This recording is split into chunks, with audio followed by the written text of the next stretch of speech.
इससे पहले हम लोग लाप्लास ट्रांसफॉर्म में कुछ फॉर्मूला और लीनियर प्रॉपर्टी लाप्लास ट्रांसफॉर्म का, उसके बाद कुछ क्वेश्चन हम लोग किए थे। आज इस वीडियो हम लोग लाप्लास ट्रांसफॉर्म में और क्वेश्चन करेंगे। ओके, तो हम लोग स्टार्ट करते हैं लाप्लास ट्रांसफॉर्म के इस बेहतरीन क्वेश्चन से। इस क्वेश्चन में फैक्टर फॉर्म मेरा जो है साइन रूट टी है। मीन हम लोग जान रहे हैं अगर किसी फैक्टर फॉर्म को हम लोग लाप्लास ट्रांसफॉर्म निकालते हैं तो वो किसके बराबर होता है? इंटीग्रल पार्ट 0 से infinity, then exponential part e power minus pt, again after factor part मेरा क्या है? यहाँ तो एफ टी है फैक्टर पार्ट, बट जो हम क्वेश्चन सॉल्व करने वाले हैं उसमें फैक्टर पार्ट मेरा साइन रूट टी है। साइन रूट टी में टी पावर हाफ। हम लोग साइन एक्स का एक्सपेंशन पढ़े हुए हैं। साइन एक्स का एक्सपेंशन होता है x minus x Q by factorial 3 plus x power 5 by factorial 5 minus x power 7 by factorial 7।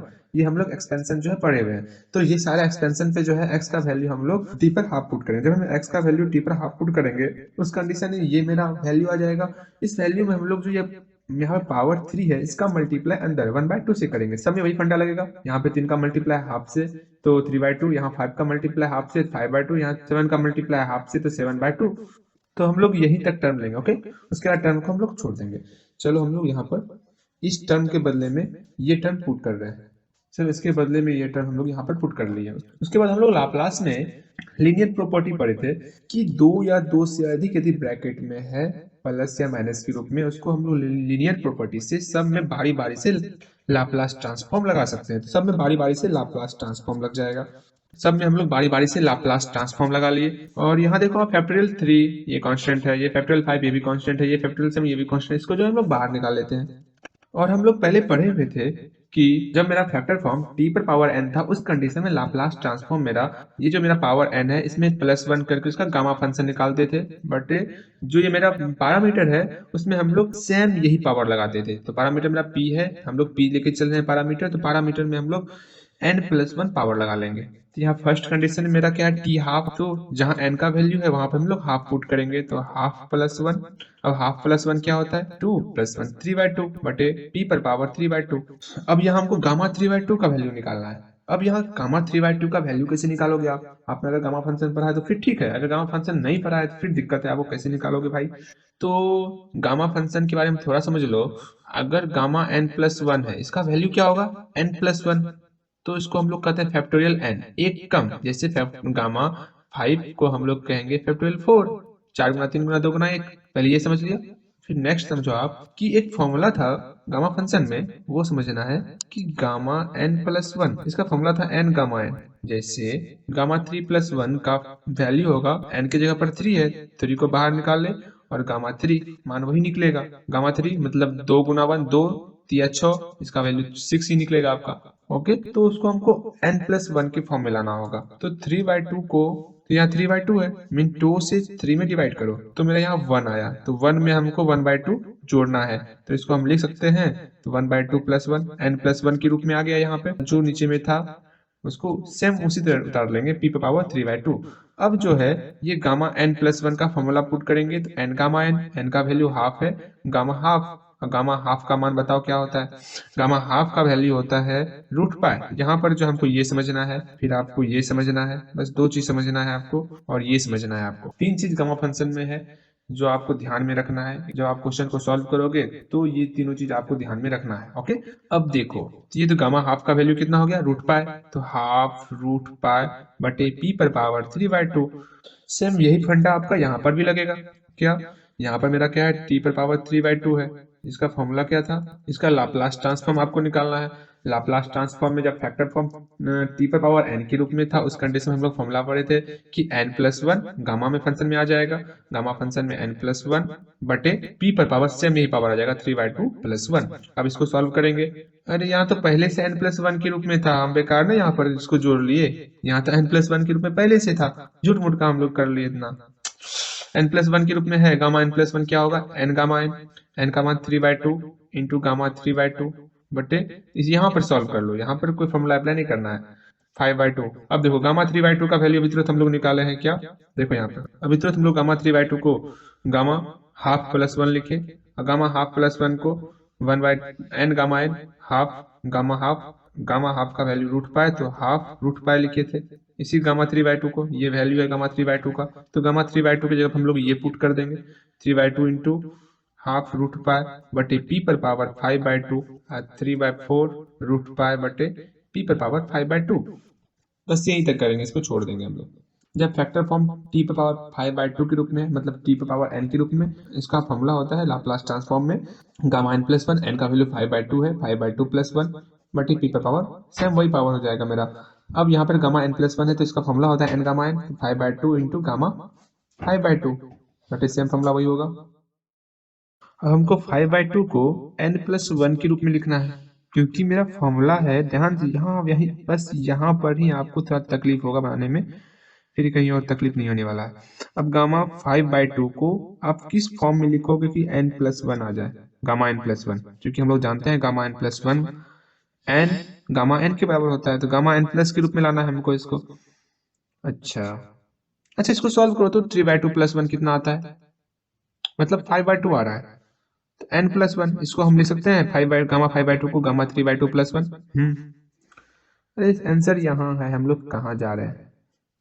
अब यहाँ पर गामा n प्लस वन, मतलब जो n का वैल्यू है इसको बाहर मल्टीप्लाई करना है और इसको फिर गामा में भी रहने देना है, मतलब 3/2 को बाहर मल्टीप्लाई भी करना है और इसको फिर से 3/2 को गामा के अंदर भी रखना है। यहाँ 5/2 पहले से था, 5/2 पहले से दे दिए। अब गामा 3/2 का वैल्यू था मेरा हाफ रूट पाई। देखो जो नहीं पढ़ा होगा गामा फंक्शन उसको तो थोड़ा प्रॉब्लम होगा, तो पहले आप जाओ गामा फंक्शन थोड़ा पढ़ लो, अगर नहीं भी पढ़ा है तो फॉर्मूला जितना मैंने बताया है 3 फॉर्मूला उसको ध्यान में रखना है। तो 15 बटे इसका मल्टीप्लाई 8 रूट पाई बटे पी पर पावर 7/2। देखो वैल्यू कौन कौन, वैल्यू ये निकला मेरा, फिर आपका वैल्यू ये निकाले, फिर वैल्यू एक ये निकला, तो पुट करेंगे इसको। तो Laplace transform of T half का वैल्यू क्या निकला है, half root pi by P पर पावर 3/2। और लाप्लास ट्रांसफॉर्म ऑफ टी पर पावर 3/2 का वैल्यू क्या निकला है, 3/4 इंटू रूट पाई बटे पी पर पावर 5/2। और लाप्लास ट्रांसफॉर्म ऑफ टी पर पावर 5/2 का मेरा वैल्यू निकला है 15/8 into root pi by P पर पावर 7/2। फिर इसका माइनस है, इसको छोड़ दो भाई, 3 टर्म बहुत हो गया। अब यहाँ पर फैक्टोरियल 3 का वैल्यू 3 गुना 2 6, 3/4 यहाँ कटा दिए, यहाँ 2 5 बचा। फैक्टोरियल 5 का वैल्यू 5 मल्टीप्लाई 4 मल्टीप्लाई 3 मल्टीप्लाई 2, 15 8 120। मतलब पूरे सवाल में हम लोग 3/2 की जगह हम यूज किए हैं हाफ प्लस वन, देखो, और 5/2 की जगह यूज किए हैं 3/2 प्लस वन, है ना, 3/2 प्लस वन, और 7/2 की जगह यूज किए हैं 5/2 प्लस वन। बस यही 3 चीज यूज किए हैं, ठीक है, यही 3 चीज हम लोग यूज करते हुए आ रहे हैं। हमको सबको 3/2 के रूप में लाना है। यहाँ 5/2 है तो 5/2 को हम लिख सकते हैं 3/2 प्लस वन। यहाँ 7/2 है, इसको तो लिख सकते हैं 5/2 प्लस वन, बट हमको 3/2 के ना जगह लाना है, तो हम 5/2 की जगह लिख देते हैं 3/2 प्लस वन, मतलब 3/2 प्लस वन, यहाँ प्लस वन पहले से था, तो 7/2 का फाइनली क्या निकला, तो यहाँ 7/2 का वैल्यू क्या हो जाएगा 5/2 प्लस वन, लेकिन हमको 3/2 के रूप में चाहिए, तो 5/2 को 3/2 बनाना है। 5/2 का वैल्यू यहाँ है 3/2 प्लस वन, हम लोग 5/2 की जगह पर 3/2 प्लस वन पुट कर देते हैं। देखो 3/2 प्लस वन, अब प्लस वन पहले से था, तो 7/2 की जगह पर ये पुट करना है, पुट करो। यहाँ 7/2 की जगह पर 3/2 प्लस वन, क्योंकि हमको 3/2 से सिर्फ मतलब है, तो इस 1 + 1 को जोड़ देते हैं, 1 + 1 2 हो गया मेरा, minus dot dot dot dot. बस यहाँ तक सॉल्यूशन अच्छे से समझना है भाई। अब भाई कॉमन ले लो, रूट पाई बटे 2 इंटू पी पर पावर 3/2 कॉमन ले लिए, यहाँ बचा 1 माइनस 1 बटे यहाँ पी पर पावर m प्लस एन के रूप में है, इसको लिख सकते हैं पी पर पावर m इंटू पी पर पावर n। तो इसी तरह एक टर्म तो कॉमन आ चुका है, बचा क्या, पी टर्म बचा।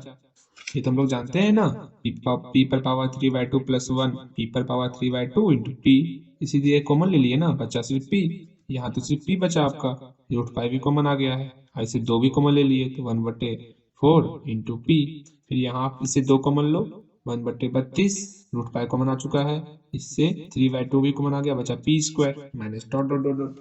अब इतना सॉल्यूशन क्यों कर रहे हैं ये जानना है, तो समझो इसको जो हम लोग e पर पावर माइनस एक्स के फॉर्म में ला रहे हैं, हम लोग पढ़े हुए हैं e पर पावर माइनस एक्स का एक्सपेंशन।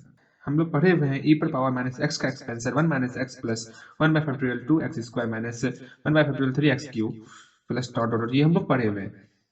अब यहाँ पर 1 तो आ गया, माइनस एक्स मतलब एक्स के जगह पर 1/4p है, फिर नेक्स्ट टर्म है प्लस 1/2, यहाँ 1/2 लेना है, इंटू एक्स स्क्वायर लेना है। अच्छा जी, स्क्वायर लेना है, लेकिन इसको तुमको इस टर्म में लाना होगा। अच्छा, फैक्टोरियल 2 का मान कितना होता है, 2 गुना 1 मतलब 2 होता है। इसको हम तोड़ रहे हैं।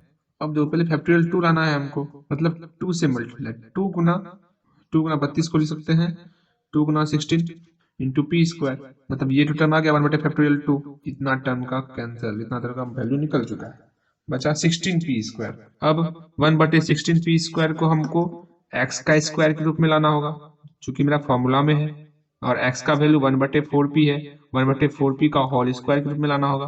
और इसका स्क्वायर ही तो होता है 1/16p स्क्वायर, हो तो गया, ये तो निकल गया। इसका मतलब मेरा ये e पर पावर माइनस एक्स के रूप में आ चुका है, मतलब मेरा सॉल्यूशन सॉल्व हो चुका है भाई। मेरा ये किसका एक्सपेंशन है, e पर पावर माइनस एक्स का एक्सपेंशन है, e पर पावर माइनस एक्स, एक्स के स्थान पर ये टर्म है 1/4p, तो एक्स के स्थान पर हो गया 1/4p, लेकिन यहाँ माइनस एक्स है ना, तो आगे माइनस चिन्ह लगाना होगा। यही मेरा आंसर है। अगर आपको लाप्लास ट्रांसफॉर्म का ये क्वेश्चन समझ में आ गया तो कमेंट में जरूर लिख देना हाँ हाँ मुझे समझ में आ गया। अगर समझ में नहीं आया तो ये भी जरूर लिखना कि नहीं नहीं मुझे समझ में नहीं आया है। ओके, मिलते हैं अगले वीडियो में।